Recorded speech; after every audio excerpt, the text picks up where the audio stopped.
In some very exciting news, Israel and Ukraine have just signed a massive free trade agreement that's set to dramatically change the future of relations between the two countries.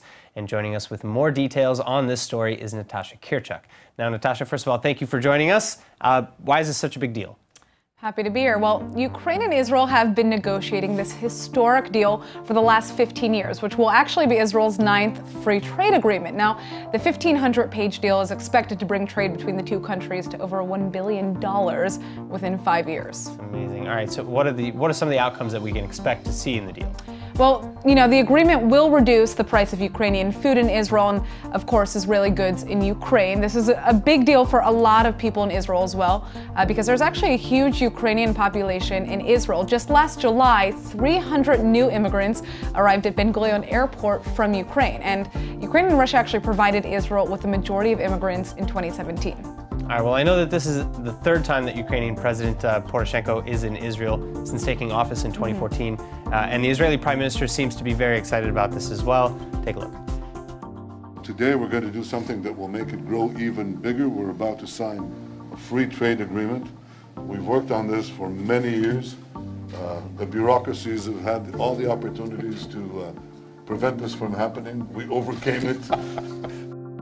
Yeah, and Netanyahu says the two leaders are going to discuss other ways to cooperate in fields from tech to health to aerospace and science as well.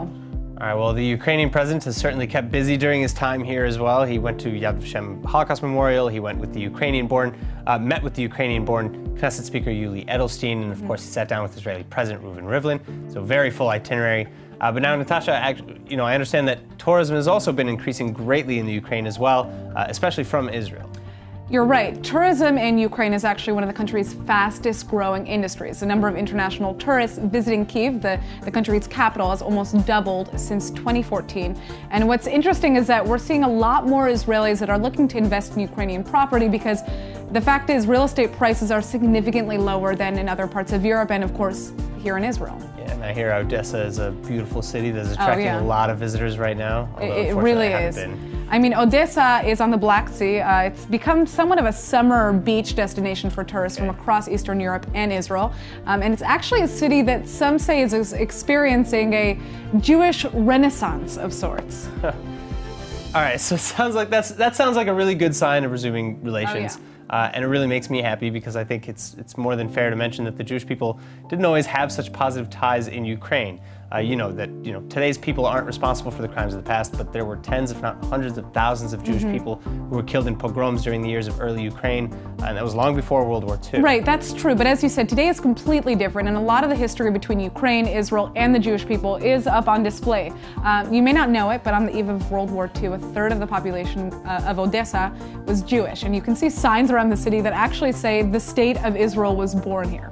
Please explain, why would they say that? Well, okay, so this is interesting. The Jewish community in Odessa raised money for the land where Tel Aviv was established. And Odessa is the birthplace of the Zionist leader Zev Jabotinsky. If you haven't noticed, there's a street named after him in almost every Israeli city. All the nice areas of town, course. Yeah. And Tel Aviv's first mayor, Meir Dizengoff, actually spent his formative years in Odessa as well. All right, so I'm assuming that there are a lot of Israelis who like visiting Odessa then. Oh yeah, absolutely. The Israeli real estate company Green Park, knowing this, has actually just launched a major project on the Odessa coastline, a series of luxury buildings with apartments that are being sold for as low as $69,000. And that is quite the deal for your average Israeli who is looking to spend hundreds of thousands of dollars, if they want an apartment that's nearly as nice here in Israel. Well, it's clear that we're going to be hearing a lot more about this blossoming city down the line, especially given this major trade deal. I look forward to having you back in the studio to hear more. Thank you, Natasha. Thanks, Aaron.